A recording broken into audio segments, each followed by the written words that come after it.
Honey, the white man is the ruler of everything as far as I've been able to find out. Maybe it's someplace way off in the ocean where the black man is in power, but we don't know nothing but what we see. So the white man throw down the load and tell the nigger man to pick it up.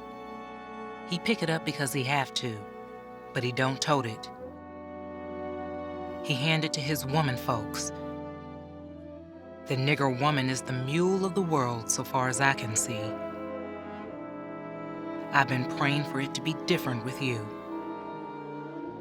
Zora Neale Hurston, Their Eyes Were Watching God, 1937.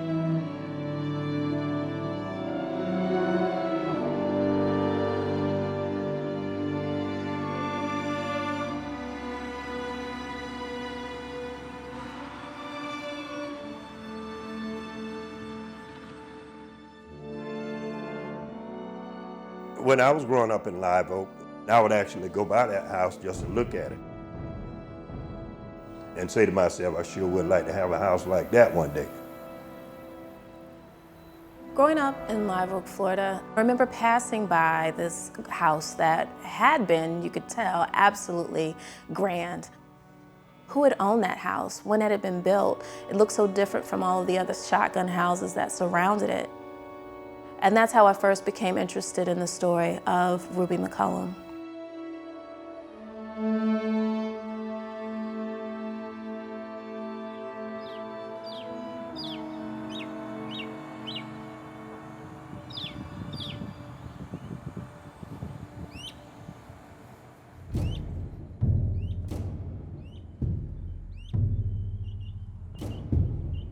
I asked my parents at the dinner table, I said, who is Ruby McCollum? And my parents told me that I was not to talk about that.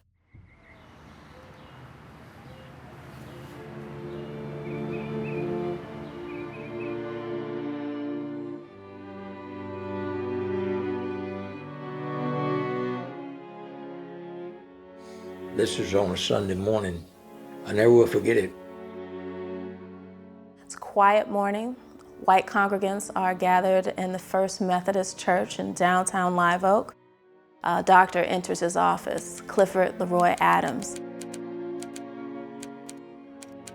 Halfway across town, we have an African-American woman get into a car with two of her children, start driving over to Dr. Adams' office. Driving a blue Chrysler. That woman was Ruby McCollum. Everyone would have known who she is. She is the wealthiest African-American woman in Live Oak. She had two children in her car that she pulled up in a hot August morning, and she left those children in the car. Today she could get arrested for that. She kept going back and forth looking to see if there were people in the waiting room. Then she had a concealed weapon in her pocketbook. She finally goes into the doctor's office. What happened next shook Suwannee County and Live Oak for years to come.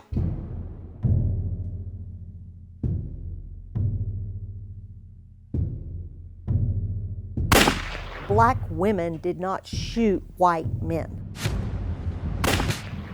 Why would she do something like that? Something must have happened that was overwhelming for her to decide and act that way. It was a shock to the community. And my mother was afraid that the KKK was going to turn this town upside and down. When Ruby McCollum murdered Dr. Adams in 1952, it opened up a sinkhole into what lies beneath the quaint, nice facade of Suwannee County. We had to face our demons.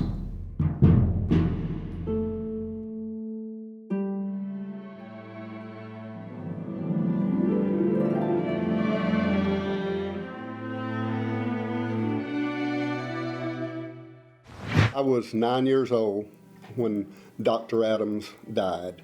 I remember the morning very well. I lived out in the country about 12 miles out of town. I was at summer camp. Our floor manager, he come and stopped all of us and said, Dr. Adams just been killed. My girlfriend's parents drove up. They both immediately jumped out of the car at the same time and ran up to her and grabbed her, and they were both crying loudly. He was our family doctor, and so it was a shock to all of us. No, I went down the day after the incident with my grandfather, my brother and I can remember pulling up to the back of Dr. Adams' office. I vividly remember it made an impression on me to see the bloody footprints coming out of the back of the office there. My great-grandparents, Vero and Margie Musgrove, went and saw Dr. Adams just literally a few minutes before he was murdered. My great-grandfather Vero and my great-uncle Harold were two of the witnesses at the trial. My name is Clifford Leroy Adams. My father and Dr. Adams were friends, and I was born a couple of months after the killing, so I was named after him. You just couldn't hardly believe it, you know. Why would she do that? She had everything in the world. I never knew Ruby McCollum, but for years her life has haunted mine. I became determined to discover the truth about her, a truth I felt in my heart had never been fully told. It turns out I wasn't the only one. Over 60 years after the murder of Dr. Adams, my team went on a journey to find the real Ruby McCollum.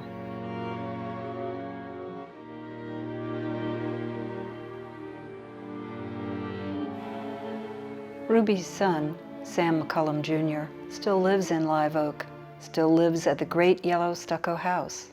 The house is slowly rotting away like an unhealed wound. I sent a letter to Sam Jr. asking him to talk with me.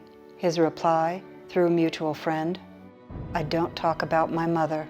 I always say, I don't want to talk about that. Just let that stay where it's at.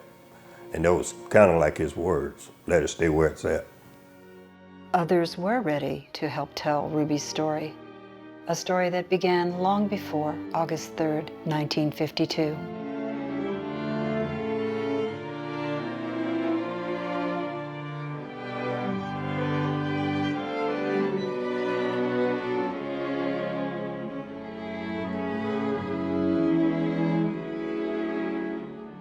The story of Ruby McCollum and Doc Adams takes place in a Florida that existed before NASA, before Disney, before the interstates. Doc Adams comes from a long line of influential men. My great-great-grandfather, Robert W. Adams, was the first Adams who came to Hamilton County. He came here before the time of the Civil War. After the Civil War, he opened the Adams store in White Springs. The Adams house in White Springs was built by his sons.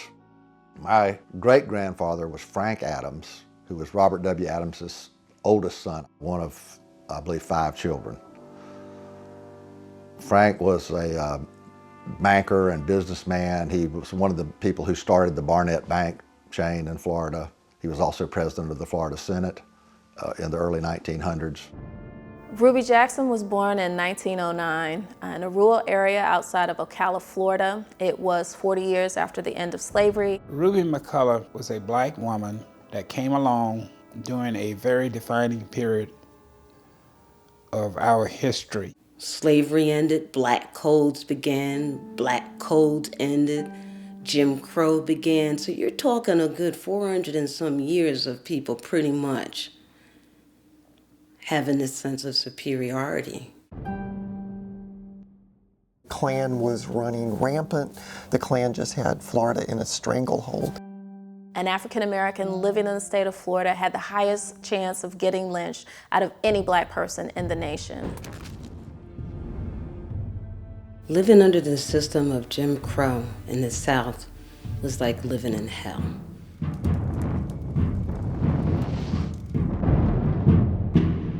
The Florida Ku Klux Klan is the most powerful paramilitary organization in the United States between the 1920s and the 1950s. It has so much power. The Klan runs entire cities, it runs entire counties. A lot of your KKK members was judges, was lawyers, was doctors. They put on those hoods, and those was the KKK guys. I knew one gentleman that was proud to show you his KKK card from the 50s. I was never really interested in the Klan. I thought, from what I could hear, sometimes things they did was probably good, but sometimes things they did wasn't good. So myself, I wouldn't be involved with it. But on Saturdays, Friday evenings and Saturdays, the Ku Klux Klan would march downtown and look in all the stores. I remember seeing the Klans march. And if they caught a black man on the streets, they just beat him down. It would be bad for any blacks to get around them at that time. Ruby had a unique opportunity to receive an incredible education. She was able to attend the Fessenden Academy, which had the reputation of being one of the few places throughout the region where an African-American child could receive a world-class education. Mr. Fessenden came down to Florida. He found the black kids having school in the old Union log cabin. So he built a school on this beautiful hill that became Fessenden Academy. And that was the greatest thing that could have happened in the whole state of Florida, because it was the best school, I guess, anywhere. It was just a miracle. It attracted students from throughout the region, the Caribbean, as well as Africa. And it had a reputation of producing graduates that were both ambitious and incredibly talented. Most of the graduates have that in them, a zest for knowledge and a desire to move beyond the ordinary circumstances that one might find themselves in. To always advance, to reach for something greater than they perhaps ever had.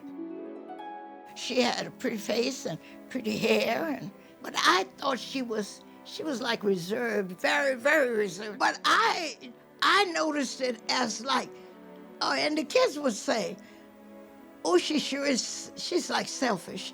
And she's conceited, or she's to herself, or was like that. It was just kid, and they can be very cruel, I know that.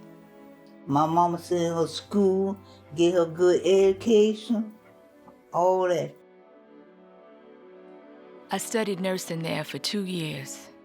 I've always wanted to relieve suffering.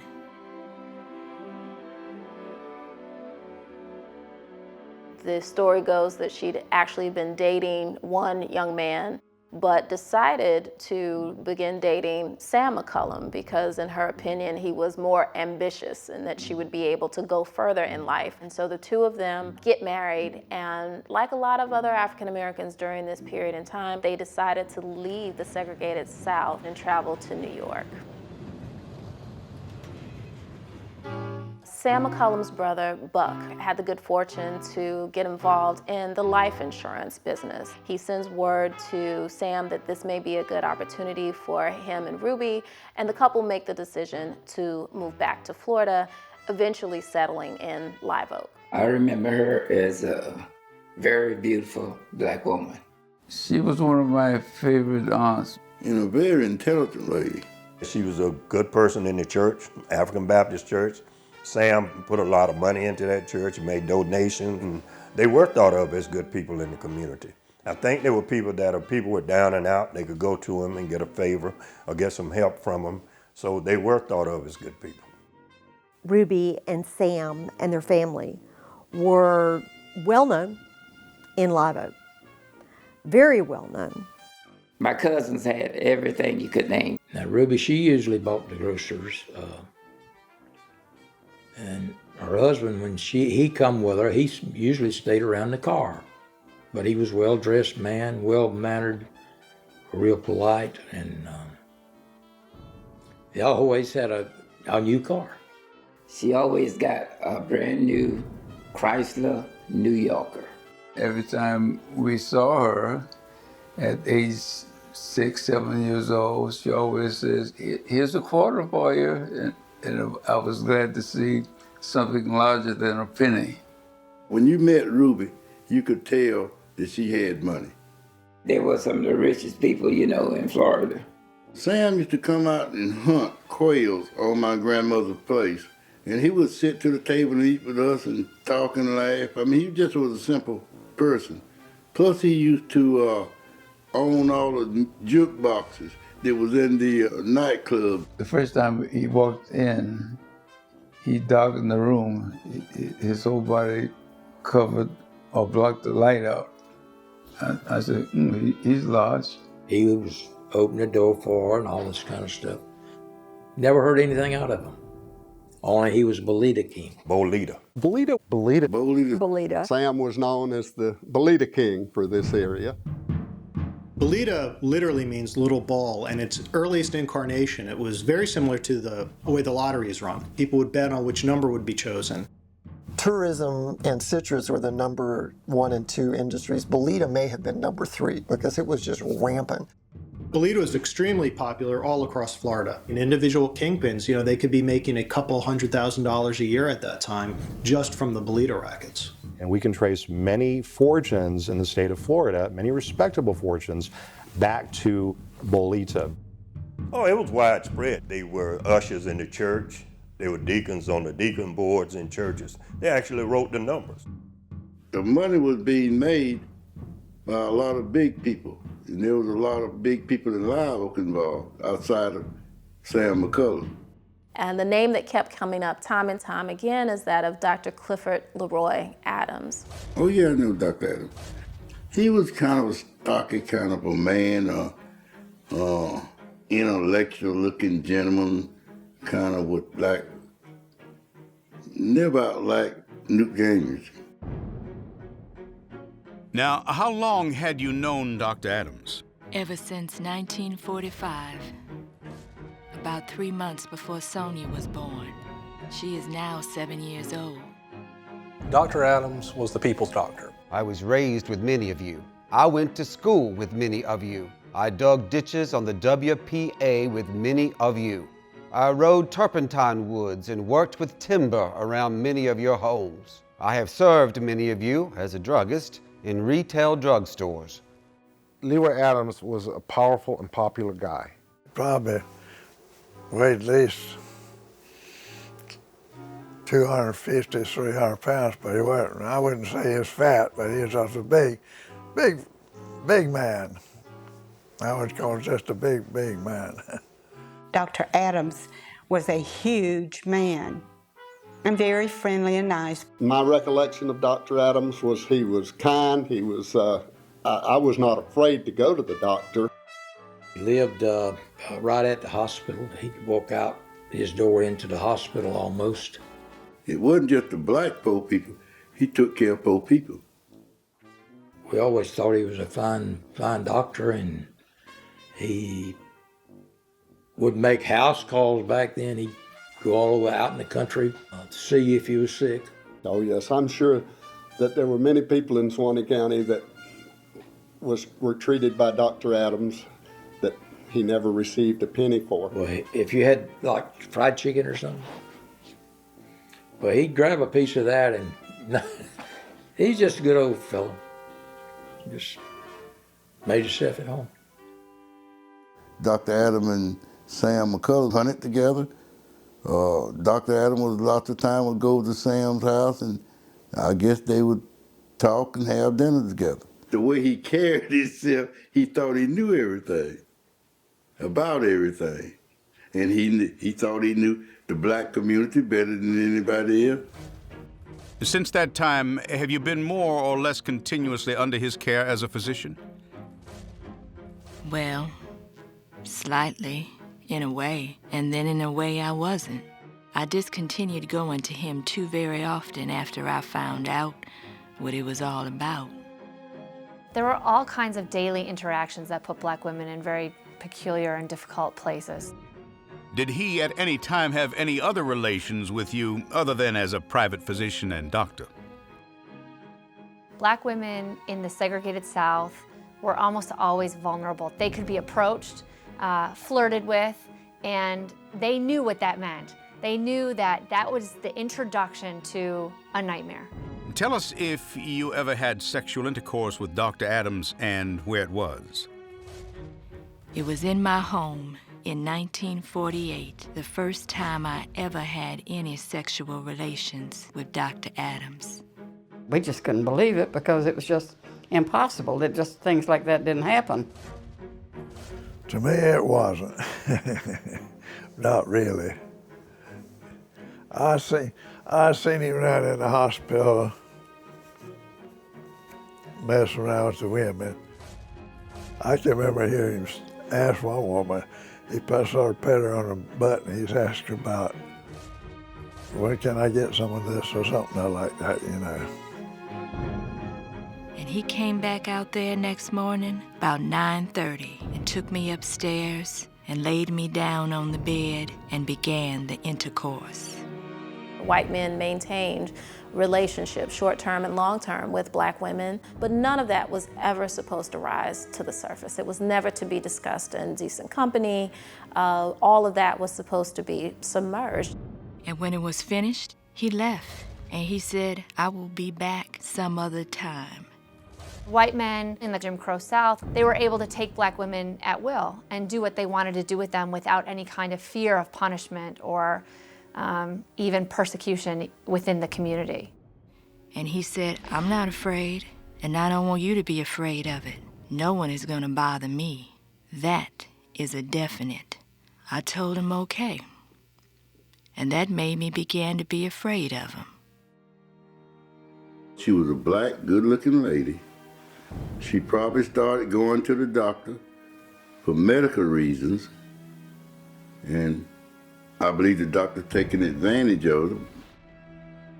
There was almost a law that if a white man wanted to go with somebody's wife, he could do that. Did you continue then after this first time to have sexual relations with Dr. Adams up until the time of his death? Yes, sir. My cousin Jordan, he was an older man. He told me that was a law, that if a white man wanted to go with a black woman, that was his right, that the black woman didn't really have the right to deny. It was a cultural practice in the United States that goes back to slavery times. He said he was coming back, and he kept coming back. Neighbors saw him coming and going. Fact being, I had a cousin lived right pretty close to her, and they said there wasn't nothing to see him every morning, or in the mornings coming out the house, Ruby McCullough's house.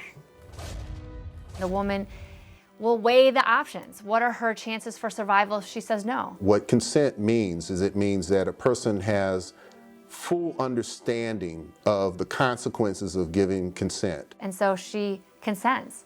Is that still a consensual relationship? I don't know. The question would be, could she afford not to consent?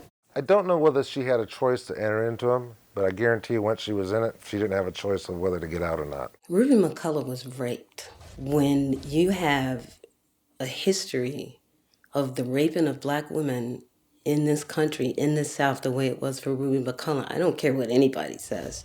Living with the fear of not doing what a white man told you to do was death. Not just death for you, but death for your family, burn your house down, hurt your kids. Dr. Adams had a lot going on that people didn't really know about. It was much kind of a Jekyll Hyde scenario, and that he was the saint one time, but then he had all these evil things going on otherwise. Everything that Doc Adams did from the time that he was first going to go to pharmacy school and then medical school, he cheated everybody. He lied to everybody. He got into medical school on false pretenses. He just lied to everybody. I took pride in Leroy's success. I thought he was a big man. I resented every criticism made against him, though I knew he was doing some fronting for Sam McCollum in the Bolita racket, and I knew of his relationship with Ruby. In 1949, he got into his first trouble with the law. A federal grand jury indicted him for submitting fraudulent bills and collecting money for services he claimed he had rendered to veterans, but which in fact he had not rendered at all. He was in real trouble. About 40 character witnesses went from here to help Leroy, and we beat the case. The jury found him not guilty. Laverne Blue, quoted by William Bradford Huey. With a personality like his, which was a little off, not getting caught made him bolder, so that he'd take greater and greater risks. Dr. C. Leroy Adams announced this week that he would be a candidate for the state Senate. If you were elected to the state Senate out of Suwannee County, you had power. A result of the Kefauver investigation of organized gambling was passage by Congress in 1951 of a law requiring professional gamblers to purchase federal license or tax stamps. William Bradford Huey. Sam McCollum is one of 10 African Americans in the Suwannee County area who register with federal government, and now Sam's alleged Bolita activities becomes public. That Bolita has flourished in this county for years under Bolita Sam McCollum has been freely discussed. It remained for the new federal law passed to help curb gambling in this nation to point the finger at the racket that has been in vogue here for years. Suwannee Democrat, January 11th, 1952. You know, if you talk to the old timers in Live Oak, they will tell you Sam and Ruby were a team. It wasn't Sam, it was Ruby, it was Sam and Ruby. Ruby begins to exhibit signs of despondency and anxiety. I have treated this patient for a nervous disorder. I treated her and put her in the hospital, Brewster Hospital, Jacksonville. She was there first in January, when she was a patient for about 12 days. Dr. William H. McCullough. Ruby was under such pressure that it got to a point where the irrational part of her mind took over. Suwannee Democrat is putting pressure on not only Sam McCollum, but also local law enforcement to cease their gambling activities. So far as I know, no effort has been made to stop the racket by any of our law enforcement officers, and that includes our sheriff, constable, and mayor. Sim Howell, it's his first term as sheriff, was elected in 1948 on a mission, a campaign promise to get rid of Bolita. The sheriff ran this county. I mean, people ride around knocking on people's doors. You got your number today? And I mean, this was just in every neighborhood. The law enforcement was taking the majority of the money. Bill Ware, Brantford druggist, queried the sheriff about McCollum. "What about Bolita Sam?" he asked. "Why haven't you been able to do anything about it?" Emmett Peter Jr., Tampa Tribune, January 1952. Once the Tampa Tribune picked up news of this story, Sheriff Howell announced that he would no longer be seeking office. Doc Adams' son is killed in a car crash in Texas. Around the same time, Ruby McCollum suffered another setback and was readmitted to the Brewster Hospital in Jacksonville for psychiatric treatment. She was there about 9 days. Dr. William H. McCullough. There are very interesting contrasts that arise in May of 1952.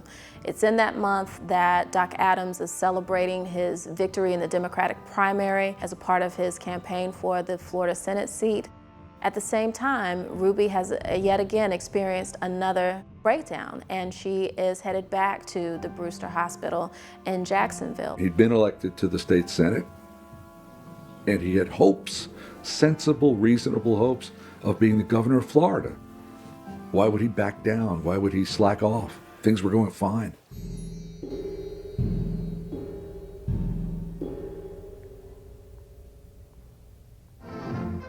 In July 1952, Doc Adams travels with his wife to Chicago to participate in the Democratic National Convention. When Doc Adams returns to Live Oak, he returns to work.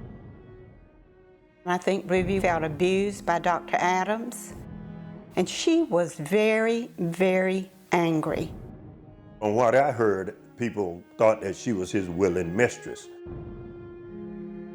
When I think about a woman not having a choice, using the word affair, relationship, it doesn't even come into play. There's no equal choice.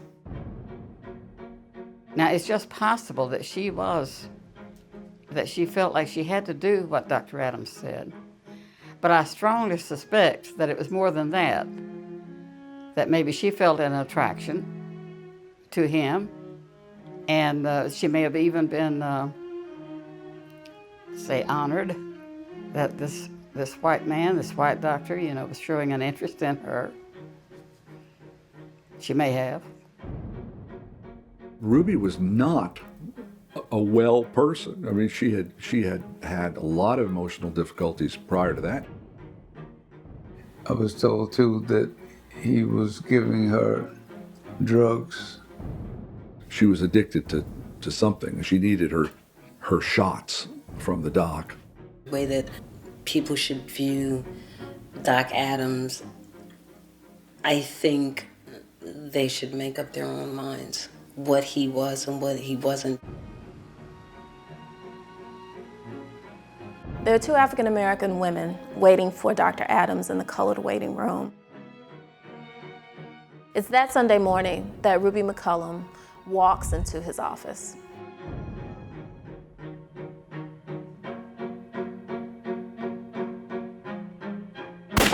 She was a thinking sort of lady, and before she thought or before she did anything, there was thought behind it. Ruby was not really a violent person. I knew a person. My mama and them knew. I mean, she just was an ordinary lady. She wasn't the kind of person that would just fly off and kill somebody. She was angry. It was premeditated. I didn't think he deserved to be shot in the back, but something had to be done. My father was singing in the choir at church. He was tapped on the shoulder and called out to go and see about Doc Adams, who had been shot. I don't even think the first word that he'd been killed, but it was just that he'd been shot. Ruby McCollum has already left. She's locked the door behind her, gotten into her two-tone Chrysler, driven home with her two children that were still inside the car. Law enforcement arrives within minutes. They eventually get the door opened, go in and find Doc Adams lying dead on the floor between the colored examination room and the colored waiting area. The 42-year-old doctor was found clutching a $100 bill in his hand, Sheriff Sim P. Howell reported. Suwannee Democrat, August 8, 1952. In Live Oak, in the 50s, everybody knew their role. When Ruby McCollum shot Dr. Adams, it was completely and utterly out of character. Ruby returns home as if nothing has happened. She makes a bottle for her daughter, and she waits on the police. And they weren't really worried about the doc, and they weren't really worried about Ruby. They were worried about the fact that Sam was paying them kickbacks, protection money. When the law came, she took the sheriff's deputy up into the bathroom to pay him off, as casually as she and her husband had done to keep from being arrested for operating their Bolita game. Zora Neale Hurston. And I says to her again, Ruby, what in the world caused you to kill Dr. Adams? She looked at me very calmly and coolly and says, Mr. Gray, I don't know why I shot him. I said, Ruby, what did you do with the gun you shot Dr. Adams with? And she said she threw it in the hedge at the back of the house in the bamboos. This is the gun. It's a Smith & Wesson .38 Special, and this is the gun that Ruby McCollum killed the doctor with. My dad was clerk of circuit court of Suwannee County, and the shape it's in is exactly the shape it was when she had it. It was nickel plated, and you can see it's worn pretty bad. Me and my brother, we found this gun, and we played with a gun. When my dad got home, we put it up before he got in the house. It had 4 empty shells in it. And a mob of white Klansmen surrounded the county jail. They was all gathered up in front of the courthouse. I walked over and asked somebody, and they told me, you know, she had killed Dr. Adams, and they was trying to get in there. At that time, there was a problem. There was a fear of people being lynched. Let's be upfront about that.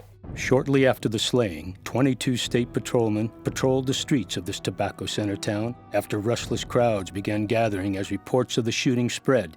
These folks who just a few minutes before were peacefully singing songs of worship to God are now, in many cases, calling to lynch this black woman for that murder. They was going to take her out and hang her. My dad was a man of the law. After he received a phone call saying that Ruby had shot Dr. Adams, he told the sheriff, get her immediately out of this county, get her to a safe place. And some of the crowd see the sheriff pulling off with Ruby. And one of the men in the crowd had a Cadillac. And they chased the sheriff's car, and his deputy said that this Cadillac was so close to the sheriff's car that the sheriff gave him the order. He was in the backseat of the sheriff's car with a shotgun, and say the sheriff gave him an order that if this car pull up on the side, blow the tires out. That's how Ruby got the rape. Dr. Adams' widow pleaded for the community not to cause harm to the black community. You know, it's unfortunate that his wife gets left out of the equation and his daughter gets left out, because I do feel for them. They lost their dad that day, just like Sonia and Sam and Loretta and Kay lost their dad. Sam was out in the country to his farm. They drove out there and told Sam what happened. Sam came back, got in the car with Charles Hall, and came back to his house. He packs a suitcase full of money, grabs some clothes for the children, and he sets off.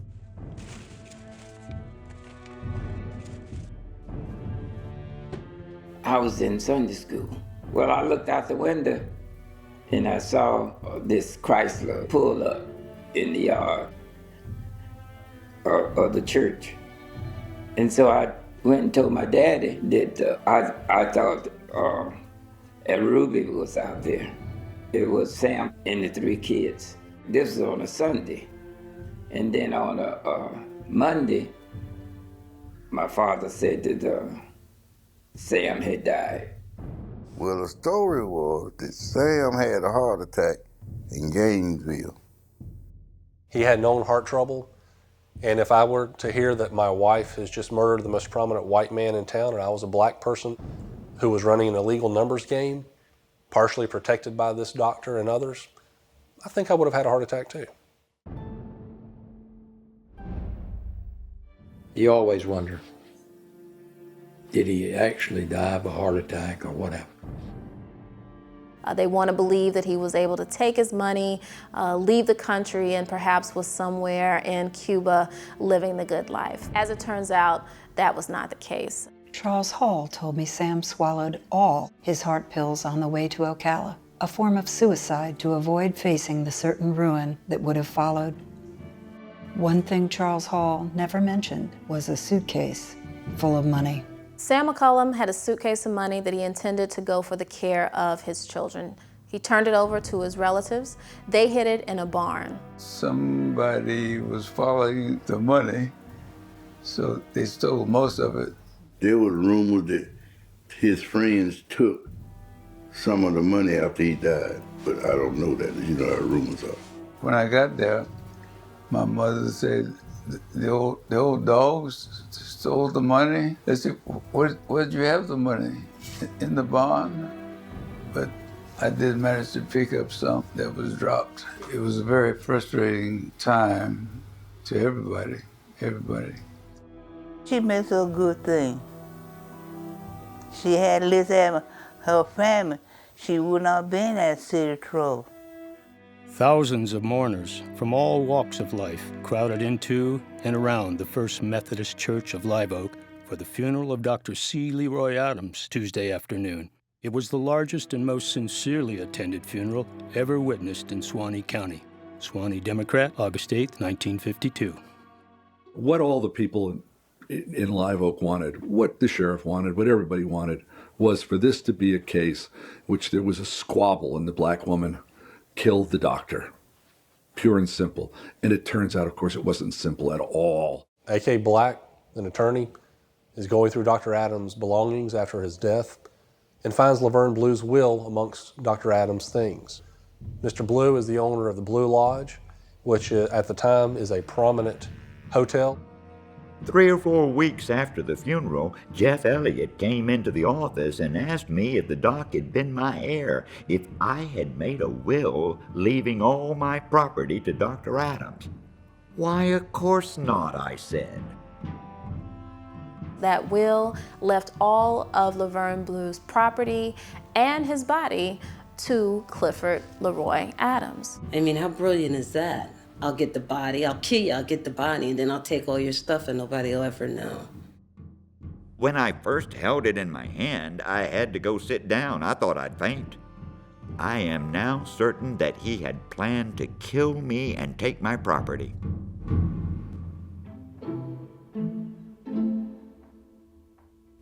We went up there to see her. My mama asked, well, why you have the kid to death for? She said, "Cause I want to." Live Oak had never seen anything like the Ruby McCollum event. And there had to be a voice. There had to be someone or something to lead through this event. And the Democrat emerged as that voice. Whatever was missing in the Democrats' coverage, the Pittsburgh Courier made every effort to attempt to report. The Pittsburgh Courier was a prominent, popular African-American newspaper. They contacted Zora Neale Hurston and sent her to Live Oak to get the true story, the real story. Zora Neale Hurston in the 1950s was in the declining years of her life. She had been a prominent writer, activist, anthropologist.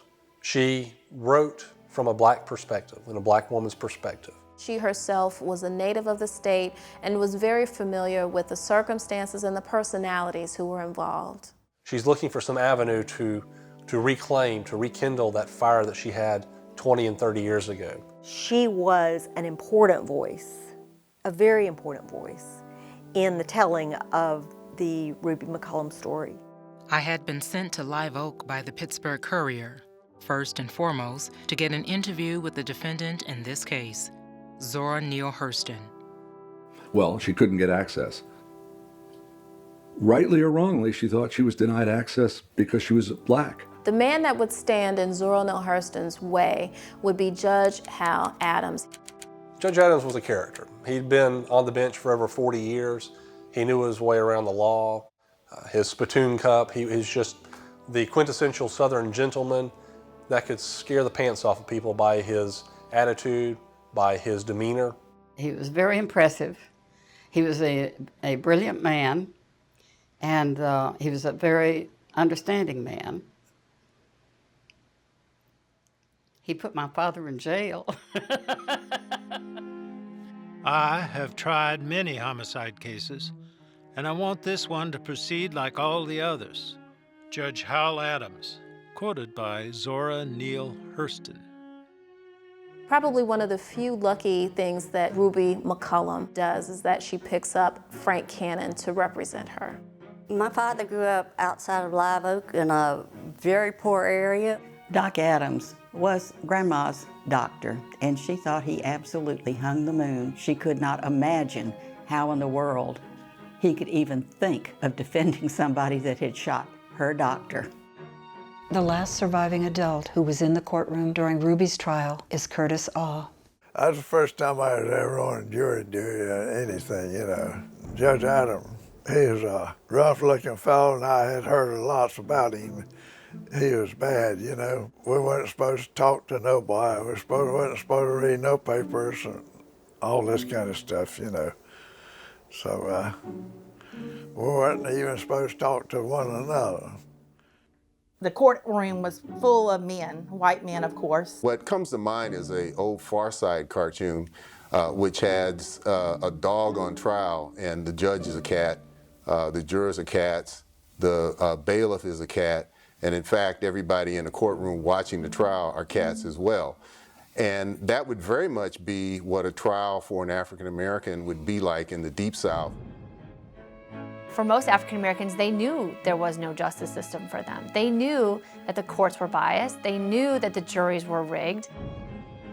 And she came on out and stood crossways at the door and opened a pocketbook and got something, got a bill out and said, "Give me a receipt for this." And he says, "I don't keep no books."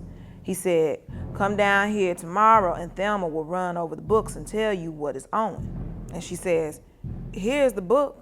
And he said, "I ain't got no books, I done told you." He said, "Furthermore, that ain't half of the money what you owe me." And she said, "How much do I owe?" And he said, "You owe me more than $100. And she said, "I'm going to pay my part and the other fellow is going to pay his." And he said, "Well, it matters a damn with me. I'm going to get mine if I have to carry it to the judge's office." And she said, "I know you will. You can get yours." The state charges the woman shot the physician in an argument over a bill for professional services. Suwannee Democrat, December 19th, 1952. Live Oak was unified in the voice that Ruby had shot Dr. Adams over an unpaid medical bill, nothing more, nothing less. It soon became apparent that there was a much more complicated relationship between Ruby McCollum and Doc Adams. Do you know how many times this defendant called on Dr. Adams during the 3.5 years that you said you had known her? That is hard to say because she came in the office quite often. What do you mean by quite often? Daily. Daily? Daily. Now, during these daily visits you spoke of, did you ever see any arguments? I have heard. Heard what? I have heard of an argument. How many times? We object. What was it that Thelma Curry overheard Ruby and the doctor arguing about? Why had Ruby been coming to the doctor's office every day? The entire relationship between the defendant and Dr. Adams is certainly admissible. The objection is sustained. I can only imagine the situation that Ruby McCollum was in, all of the tragedy that had taken place around her, and all the eyes in the courtroom and many other eyes around the state were interested and plugged into the words that she was about to say. Most Negro spectators had come from a distance to hear what Ruby McCollum was going to tell. 6 had come from as far as Fort Lauderdale. Jacksonville was well represented. Local Negroes were conspicuously absent. Zora Neale Hurston. What is your name? Ruby McCollum. She was a very nice-looking woman, best I remember. So I just say she was just a nice-built and nice-looking woman.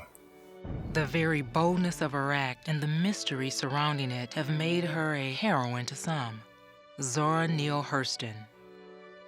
How much family did you have? Well, there were 4 children, 1 boy and 3 girls.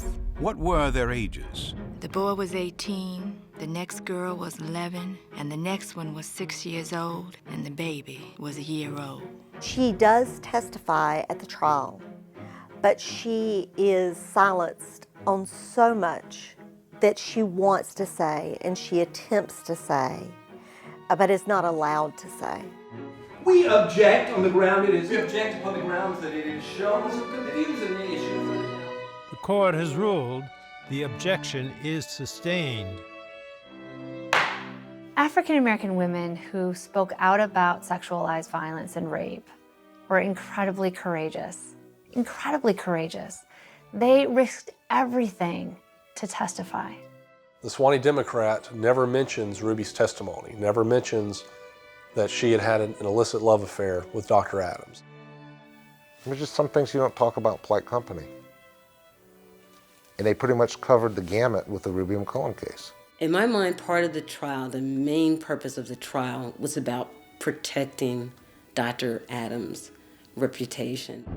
My dad and I had a difference of opinion about Ruby. He was never convinced that Dr. Adams had had relationships with Ruby, which I find amazing. And did you become pregnant by Dr. Adams after you began to have sexual relations with him? Yes, I did. I became pregnant in 1950, and the baby was born in 1951. Now she's a year old.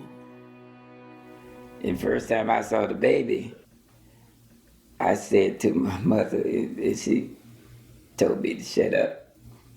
But I said, that baby look white. It's one thing to carry on an illicit sexual affair behind closed doors, but to have the truth confirmed in flesh and blood is a completely different matter. Frank Cannon, her attorney, wants to submit this child, this biracial child, as evidence. At this time, the defendant has present the child that is testified about by this witness in the balcony of this courtroom. We object to the statement. Up in the balcony, Ruby McCollum's sister-in-law held up Loretta at that very moment for all of the courtroom to see. And that really becomes an act of defiance. Judge Adams instructed the jury not to look. He told me not to look up in an altar or nothing. I mean, and I didn't look neat, because he told me not to, and I didn't. Some of the rest of the jurors did look. People saw the baby. The evidence is right there in front of them. That there was no denying that this child, flesh and blood, was the product of the sexual relationship between Ruby McCollum and Doc Adams. I mean, she looked just like Dr. Adams. Loretta being held up in that courtroom on that day, just imagine that beautiful little girl looking down at her mother, not really knowing what's going on. And the judge telling everybody not to look at the child because that's confirmation. White men were not really segregationists. They were what one African American called a nighttime integrationist. That they were interested in integration only under the cover of darkness, and particularly with black women. To have a prominent white doctor, a man of the community, people respected him from all over, a candidate for high political office, to see that he had fathered a child, a biracial child, it was a shock. They didn't want to think that Dr. Adams was a man that would sleep with a black woman. It was something that the white establishment was probably not ready to comprehend. Dad could not accept that Dr. Adams had fathered a child by Ruby, whereas there's just no doubt in my mind that he did. A black man wanting to have sex with a white woman, he'd be hanging from the nearest tree. It was a double standard. That's just how things had always been done. Ruby had had one child for Dr. Adams. In the black community, the rumor was that Ruby was pregnant again. Now, I will ask you if you were pregnant at the time you were in Dr. Adams' office over here across the street. Yes, sir. By whom? By Dr. Adams. She just said she had one by him, you know, and that she was pregnant at the time. And that they give her some kind of shot down at Rayford to keep her from having a baby.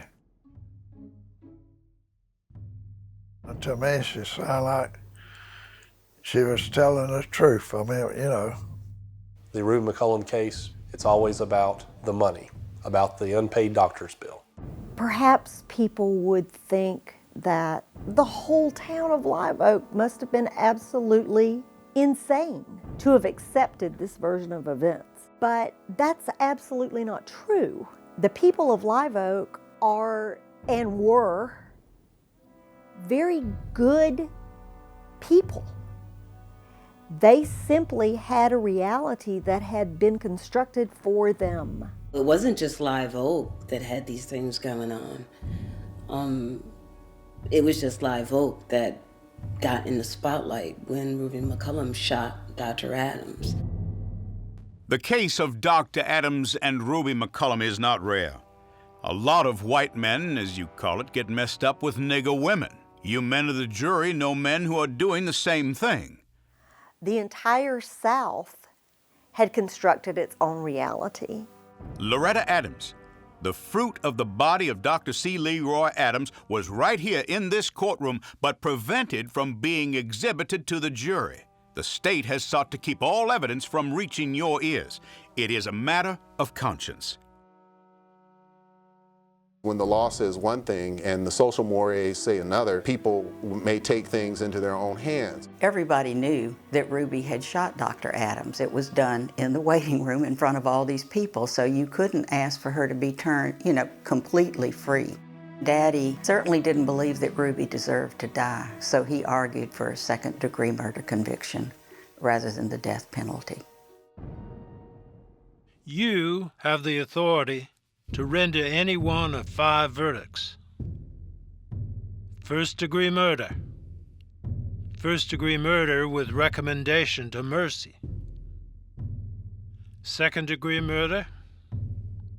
Manslaughter, or a verdict of not guilty. Judge Hal Adams, instructing the jury, December 20th, 1952.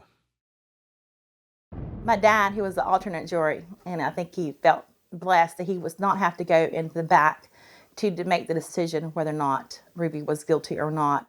The jury was not just passing judgment on the crime of murder, it was passing judgment on everything that Ruby McCollum had come to represent. The courtroom crowd, which had dwindled in size in the closing hours of the trial, took the verdict without any display of emotions.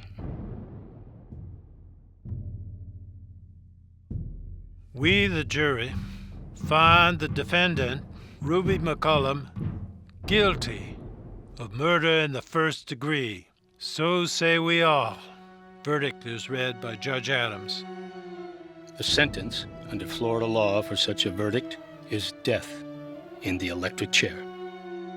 Florida had not executed a woman since 1848.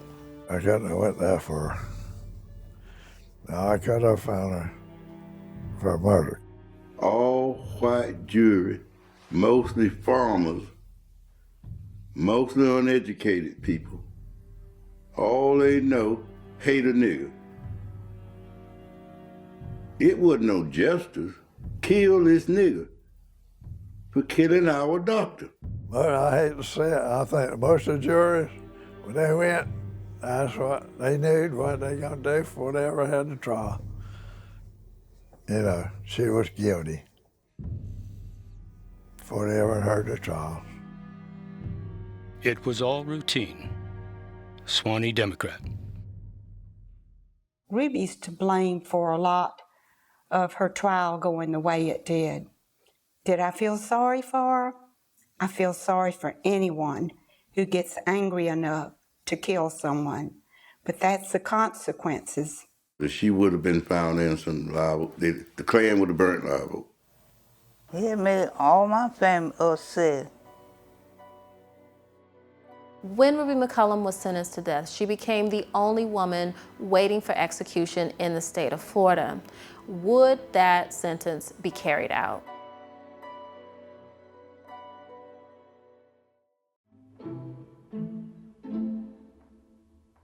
After Ruby's trial, she is locked up in the Suwannee County Jail. Her attorneys start the process of launching an appeal, and new legal assaults on the McCollum wealth begin. The attorney whose prosecution placed Mrs. Ruby McCollum in the shadow of the death chair, A.K. Black, has resigned as state attorney for Suwannee County, Florida. He quit his post to represent Mrs. Florrie Adams, white, widow of the slain Dr. C. Leroy Adams, who has filed a $100,000 suit against Mrs. McCollum and the estate of her late husband, Sam McCollum.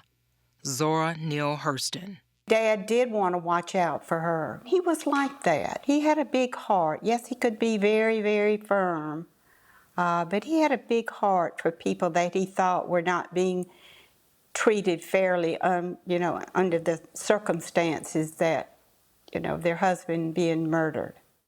The Pittsburgh Courier contracted with Zora Neale Hurston to produce a series on the life of Ruby McCollum, which they published during the spring of 1953. Zora Neale Hurston's articles in the Pittsburgh Courier makes it seem like she has been in constant contact with Ruby McCollum.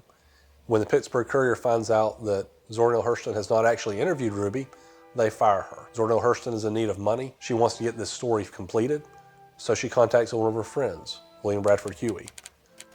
He agrees that he'll stop by Live Oak and see if he can complete the interviews. Huey thought that he was going to be successful, that it really wasn't going to be that much trouble. He's told by law enforcement that he has to get permission of Circuit Judge Hal Adams. I don't want a dead man smeared. I don't want this case commercialized or sensationalized.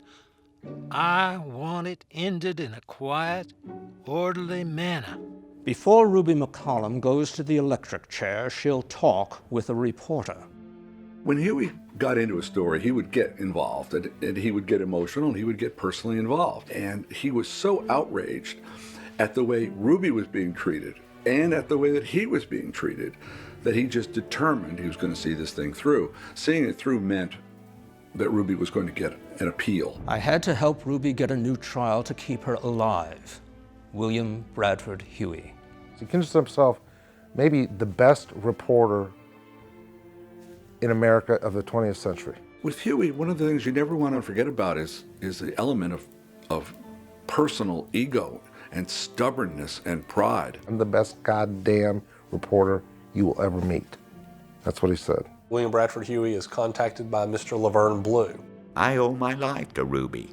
She was the first one to discover that he was a monster, and she killed him, and she rendered us all a service. And I think this community ought to erect a monument to her. Laverne Blue. William Bradford Huey discovers in conversations with folks at Blue Cross that they had had a problem with the Suwannee County Hospital, which of course had been co-founded by Doc Adams. Up until August 3rd, 1952, the Suwannee County Hospital was a headache to us and an unwarranted expense to our subscribers. Since that date, Suwannee County has become a bright spot on our map and a hopeful area for our subscribers. H.A. Schroeder, Executive Director of Blue Cross in Florida, quoted by William Bradford Huey. All those patients that he had been treating at no cost were in reality being claimed by Doc Adams as tenants on his farm who he needed to provide health care for. He should have gone to prison. Instead, she just shot him. But then after you go back and look at all the stuff they brought out, well, then maybe they should have just turned her loose and give her a pat on the back. I don't know. William Bradford Huey begins working closely with Frank Cannon, her attorney. He and my dad got along just extremely well. They were constantly in touch with each other, and they were just a grand help to each other. It became the dominant feature in our life. It took over everything that we did. And if Mr. Huey hadn't done all the publicity, gotten the magazine articles and things, this probably would have just wound up another case. In the summer of 1954, the Florida Supreme Court ruled in favor of Ruby McCollum's appeal. In a cause wherein state of Florida was plaintiff, Ruby McCollum was defendant. On the 20th day of July, A.D. 1954, the said judgment of the Circuit Court is hereby reversed and a new trial ordered. The Honorable B.K. Roberts, Chief Justice, this 5th day of August, 1954. The court ruled that Circuit Judge Hal W. Adams erred in his conduct of the trial by allowing the jury to inspect the scene of the shooting in the absence of the defendant and in his own absence part of the time. That was the one area that they said we need a new trial. They threw out all that work. In 1982, Brad Rogers interviewed William Bradford Huey about the legal strategy. This audio is not an actor reading Huey's words. It is the voice of Huey himself. With a new trial coming up, first thing Cannon did was to file what's called the suggestion of insanity. Once the defense raises that question of insanity, the judge must appoint 2 psychiatrists. In his testimony, Dr. McCullough said that in the time he last saw the woman, She had lost somewhere between 60 and 80 pounds and refused to eat. He said that she seemed to be afraid that someone was trying to poison her and would not eat food unless it was brought to her by her brother, and that she reached the state where he had to taste it himself before she would eat. He testified that he was informed that she remained on a cot in the corner of her cell, lying on the springs.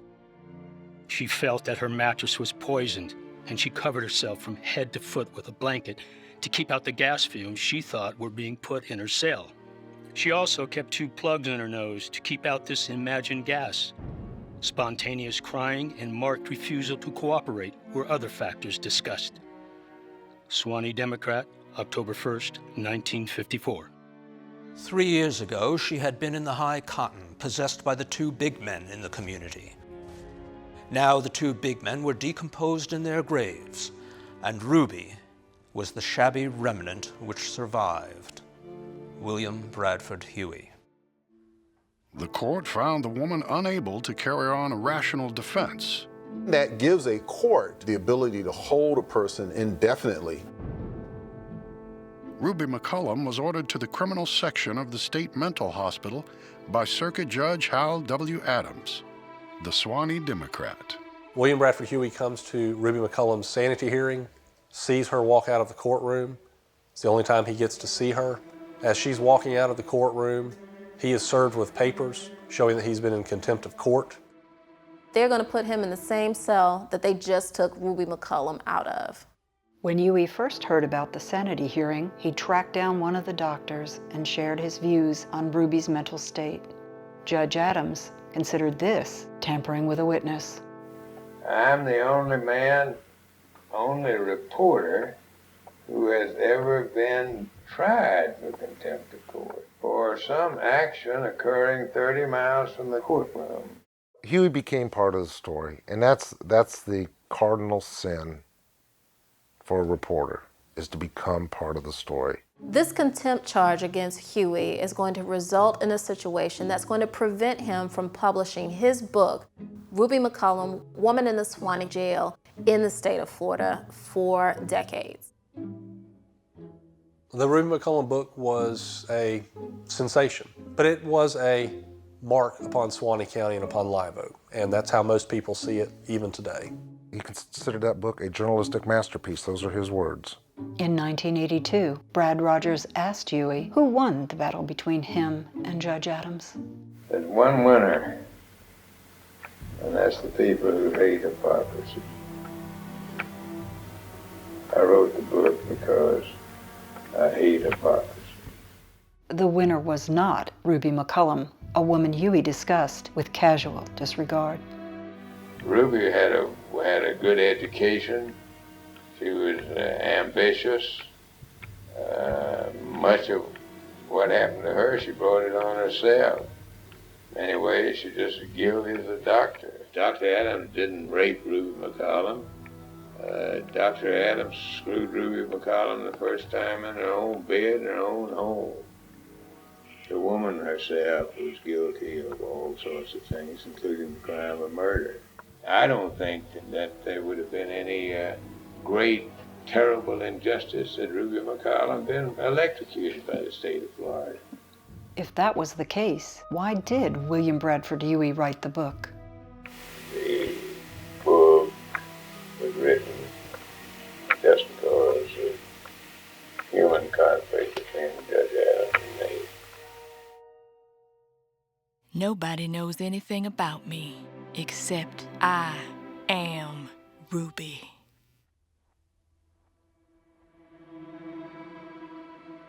It must have been very difficult for Ruby. Before the murder, she had been someone. She had been someone special. And then suddenly, after the murder, she becomes a non-entity. When, in the opinion of the hospital authorities, she might regain her faculties, she is to be brought back forthwith and tried for the crime.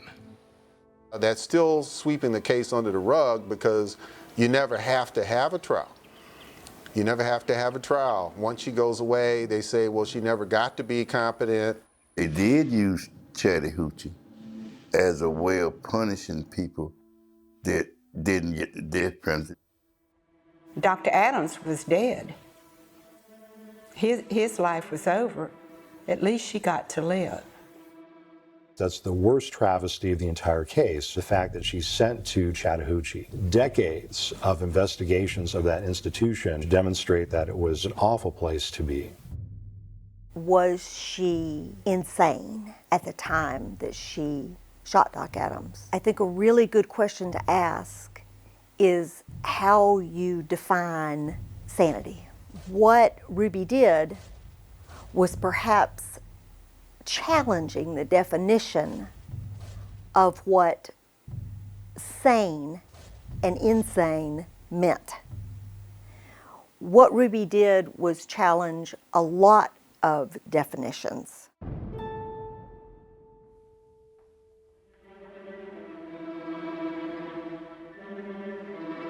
If it had not been for Frank Cannon, Ruby McCollum would have likely died in Chattahoochee.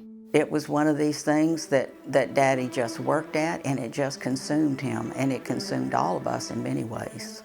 He was very tenacious about what he did, and he stayed with it through the years. In 1972, the Florida Supreme Court decides that Ruby McCollum is not guilty by reason of insanity. And with that judgment, she is no longer living under the shadow of this murder charge. I do remember when Ruby McCollum was brought back from Chattahoochee. I certainly wanted to see her, and I did see her when she was brought back. First, when I did seen her, I had to peek around the corner first before I go in there and introduce myself. I was just scared. I ain't never been through nothing like that. You know, nobody had done killed somebody. I would say she was very sharp, considering what she had gone through, and always had the same smile. I'd always look for that. Once I peeked around the corner and seen her around, I just went up to her and introduced myself. Would she remember me? She was happy to be out. And I just remember her taking a lot of pride in her appearance. Even if she just had on a simple house dress, she wanted that to look nice. She wanted her hair brushed. She wanted things to be a certain way. She would get up and she would go into the kitchen and she would take 2 eggs from the fridge, crack them open, put them in the glass and drink them. Put the glass in the sink and that was it. She was a sweet, kind person. I couldn't believe what they say she did because it didn't seem like it. I just loved to hear her talk because she had this slow, very precise way of talking and just almost like, okay, get it out, you know, kind of, because she would talk so slow, and my mother talked slow just like her. They both had that slow drawl about their speech. And I was happy to have grandmother in the house, of course, because you know what you can't get away with mom and dad, you can get away with grandma. After being released from Chattahoochee, she gives a few interviews, but in those interviews, she doesn't discuss what happened with Dr. Adams. She claims that she has no memory of those events. She can't even acknowledge that he is the father of her child. But as far as her being in her right mind, I believe she was in her right mind. She knew everyone and everyone that was around her, right up until the point where she was in New Horizons. She couldn't speak because she had had a few strokes. So when I went in, I told her who I was. I told her this was her great-grandson. His name was Kai. And although she couldn't sit up and verbally speak to me, she held her hand out and grabbed his leg. So that let me know that she knew who I was and what I was saying to her. She knew that she wanted to go home. She knew that Ocala was not her home. Talk about she won't go home. You know, when somebody won't go home, that means she ain't gonna live long. Ruby Jackson McCollum lived as a free woman for 18 years after her release from Chattahoochee. She died in 1992, 40 years after her husband and Dr. Clifford Leroy Adams.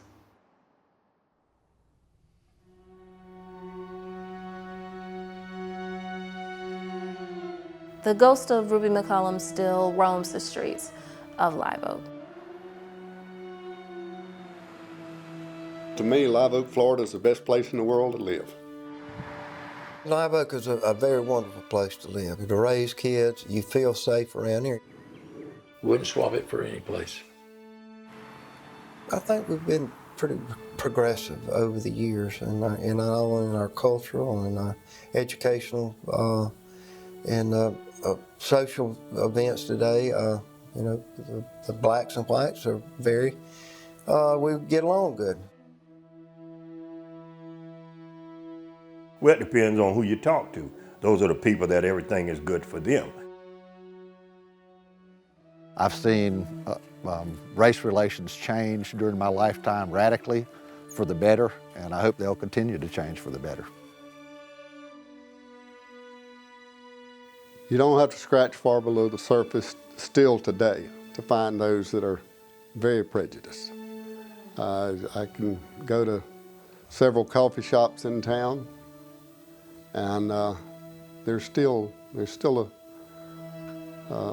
some strong feelings. I just wish that Live Oak could open their minds and hearts to live in a better way. There's certain people have turned a deaf ear to this case because they feel like that justice wasn't done properly. My dad's final thoughts, he wonders if Ruby did get a fair trial. When Zora Neale Hurston says that the truth about this case lies on the other side of silence, she was absolutely correct. I think change had to happen. I do not think that we could continue the way it was in the early 50s. I think probably the Ruby McCollum case may have brought it to a forefront as far as Suwannee County. It put us in the national spotlight for a while, not in a good light, but at least it was the end of one era and probably the beginning of a new one. By turning a lens on Live Oak, we don't need to look at Live Oak. We need to look at what Live Oak perhaps represents. I began by looking for the truth, and on the way found a town still trying to grapple with the legacy of an event that happened over 60 years before, an event camouflaged by decades of lies, myths, and silence. A lot of people don't like to talk about racism, but racism is alive. And if you're going to do something about it, let's sit down and talk about it. How do we define ourselves as a nation? Do we continue to sweep under the rug unpleasant, difficult questions of race and class? At least we can talk about it. The Ruby McCollum case is an opportunity to talk about race in a different kind of way. It's very seldom that you can get any member of the family to sit and talk about the situation.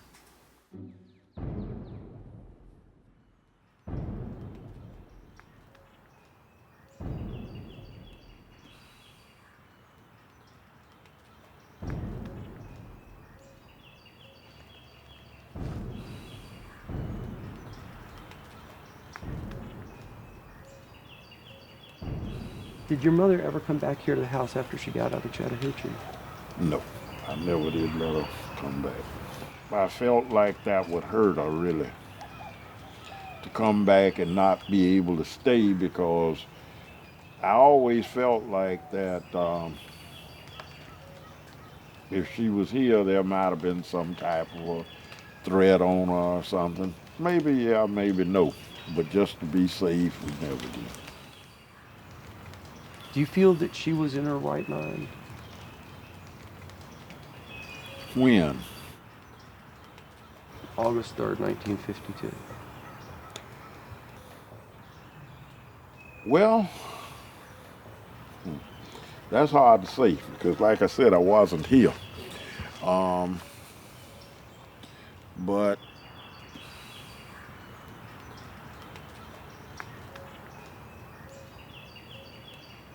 I've heard the story that probably he drugged her, that Adams probably drugged her and whatever.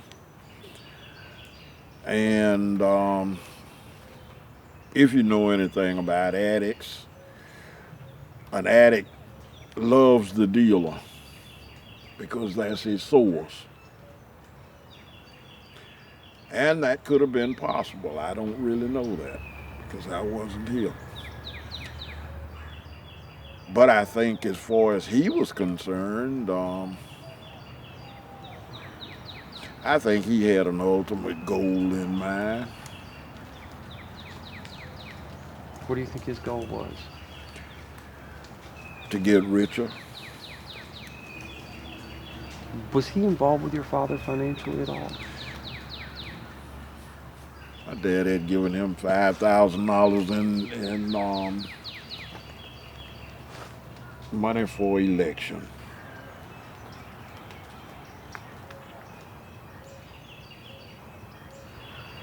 What was your father's reaction when Loretta was born?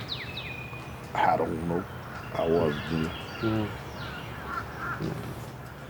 And I couldn't say that. There probably wouldn't have been a big reaction to that at the time anyway, because most of us were real light when we were born anyway. So it probably wasn't a first offhand thing, but maybe later on, maybe he realized, you know, what was going on, because she definitely favors Adam. She definitely favors him. Our meeting with Sam was coming to an end. It was my time to speak to him. I found I didn't have a question, just something I wanted to say, something I felt in my heart since I first read about Ruby McCollum. I'll never believe that your mother had a relationship willingly with Dr. Adams. I believe he forced her.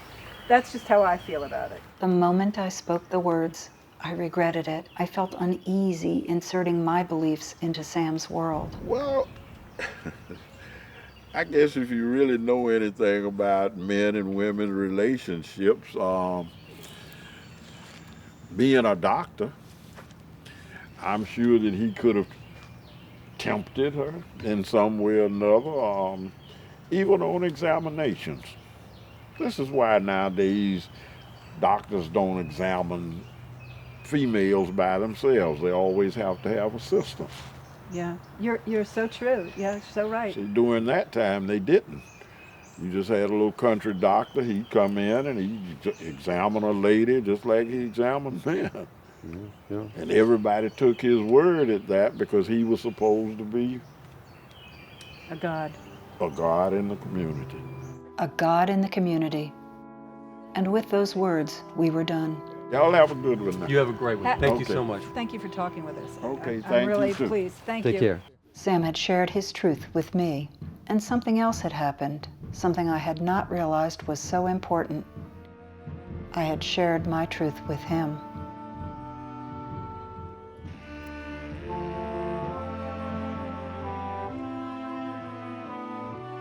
When Ruby McCollum was silenced, her story was taken over by others. She became what others wanted to see in her.